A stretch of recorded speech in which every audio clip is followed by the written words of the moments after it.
Assalamualaikum warahmatullahi wabarakatuh.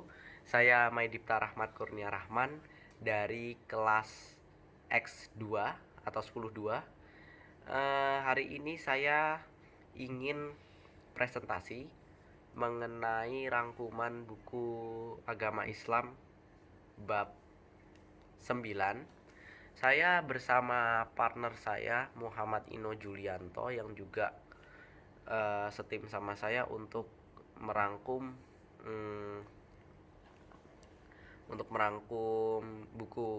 bab ini ya. Untuk Ino dia mengerjakan beberapa bagian dan ini saya mengerjakan yang bagian B, C, D serta evaluasi. Dan kita mari masuk ke bagian B terlebih dahulu ya. Jadi bagian B ini membahas tentang apa di bab 9 buku agama Islam ini. Bagian B ini adalah menganalisis dan mengevaluasi sejarah perkembangan Islam di Indonesia. Jadi sejarah perkembangan Islam di Indonesia itu terbagi menjadi beberapa teori. Pertama, ada teori Gujarat, kedua teori Mekah, ketiga teori Persia. Setelah itu mungkin hanya ada dua ya di sini. Ya, ada dua. Kita bahas satu-satu secara singkat, padat, jelas pastinya ya, karena di sini kita juga merekam dari jam 12 malam. Ya, jam 12 malam nih, Ino masih bangun. Tuh, ya kan? Jam 12 malam, kita singkatin aja ya. Jadi, pertama, teori Gujarat. Islam dipercaya datang dari wilayah Gujarat, India, melalui peran para pedagang India Muslim pada sekitar abad ke-13 Masehi. Setelah itu kita berikutnya, next, teori Mekah. Islam dipercaya tiba di Indonesia langsung dari Timur Tengah melalui jasa para pedagang Arab Muslim sekitar abad ke-7 Masehi. Nah itu berikutnya, ketiga, juga ada teori Persia. Islam tiba di Indonesia melalui peran para pedagang asal Persia yang dalam perjalanannya singgah ke Gujarat sebelum ke Nusantara sekitar abad ke-13 Masehi. Setelah itu di sini ada beberapa kayak source evidence untuk pendukung bagi teori Mekah.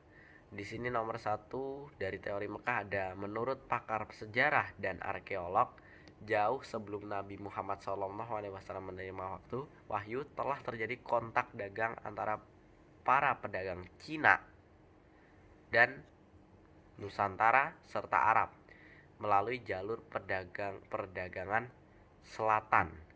Setelah itu ada Peter Bollywood dan adanya jalur perdagangan utama dari Nusantara, ditemukannya perkampungan Arab Muslim Barus, ya, bukan Badrus. Kalau Badrus nama guru kita, ini Barus, pada abad ke-1, ya kan. Berdasarkan sebuah dokumen kuno asal Tiongkok juga menyebutkan bahwa sekitar tahun 625, 9 tahun setelah Rasulullah berdakwah terang-terangan di pesisir pantai Sumatera, sudah ditemukan sebuah perkampungan Arab Muslim. Ya, jadi begitu perkembangan di Indonesia. Setelah itu kita langsung masuk ke berikutnya, ya kan. Ini masih ada satu lagi nih.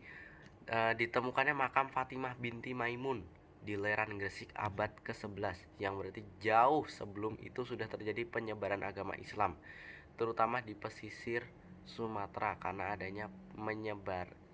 yang menyebarkan Islam di Jawa adalah para mubalih dan dari Arab dan dari Pasai. Jadi kalau dulu di Indonesia ya, menurut yang sudah saya pelajari sejak SD, SMP sampai SMA ini,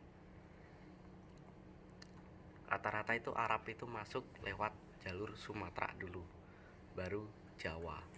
Untuk yang Jawa itu karena biasanya untuk tempat transit perdagangan, Seperti salah satunya kalau dari Cina itu juga ada Admiral Cheng He.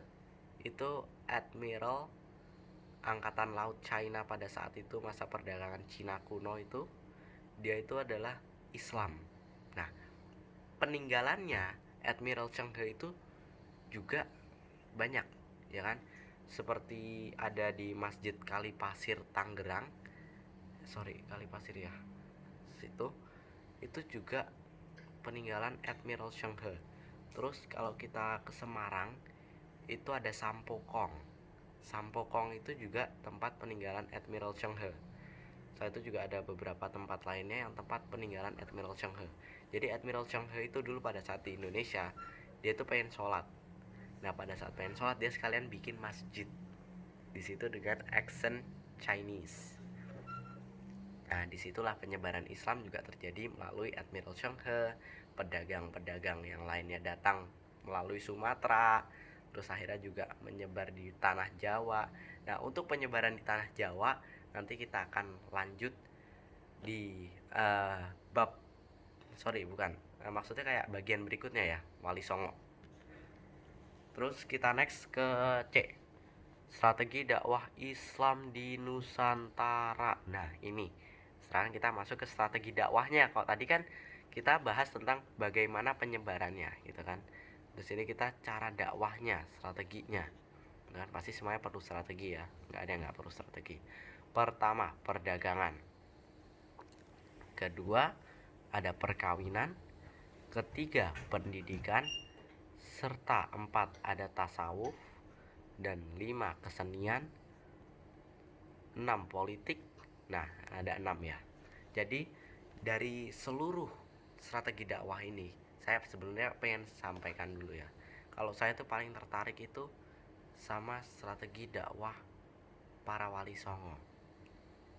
Jadi mereka itu memang orang-orang yang udah soleh terus pinter gitu. Soleh terus pinter. Kayak gimana? Mereka itu bukan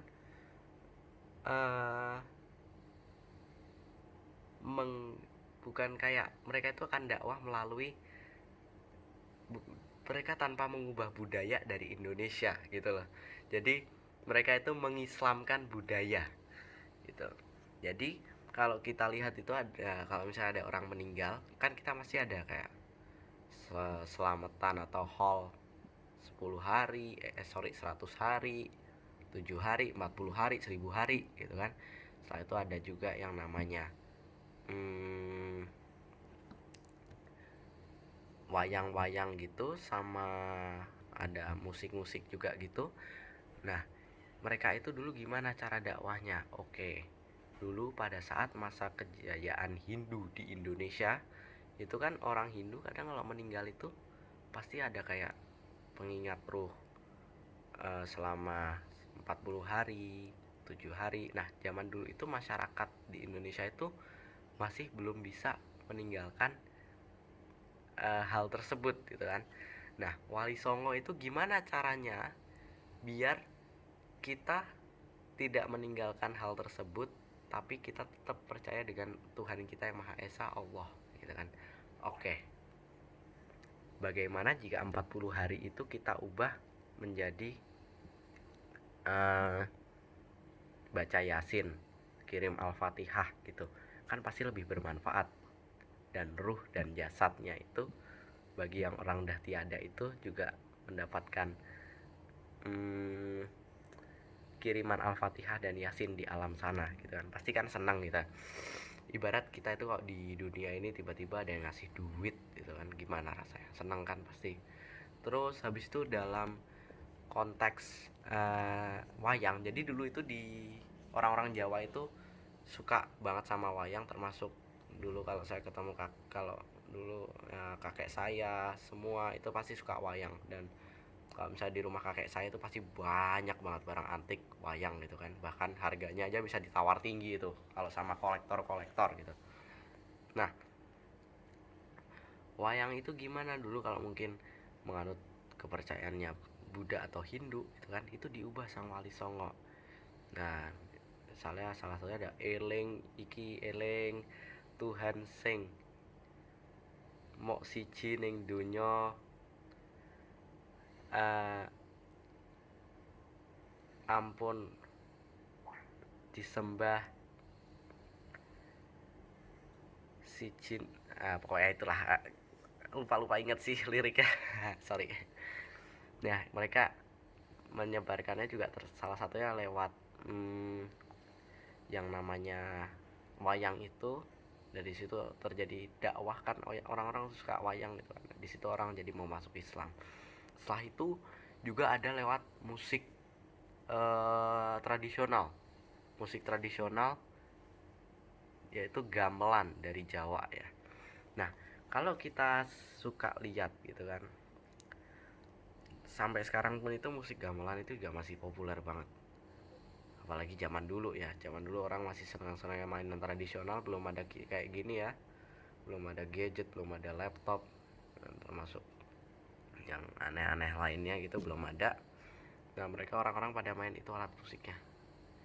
Nah, itu gimana biar alat musiknya itu tidak digunakan untuk hal-hal yang tidak bermanfaat, seperti contohnya mungkin ya kalau ada malah jadi nyanyiin lagu yang nggak jelas gitu kan. Oke, gimana caranya biar orang-orang yang suka alat musik itu tetap bisa masuk Islam, karena Islam itu adalah agama paling simple di dunia, nggak ada yang lain. Terus gimana biar orang itu tetap bisa main musik walaupun mereka sudah ada di Islam?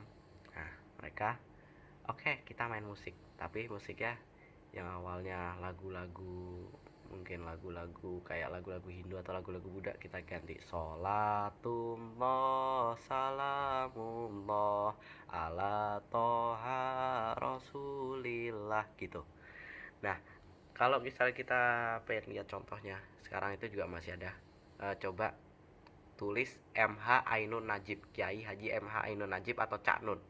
Nah, itu sering banget yang namanya bikin musik-musik gitu dari gamelan-gamelan ini.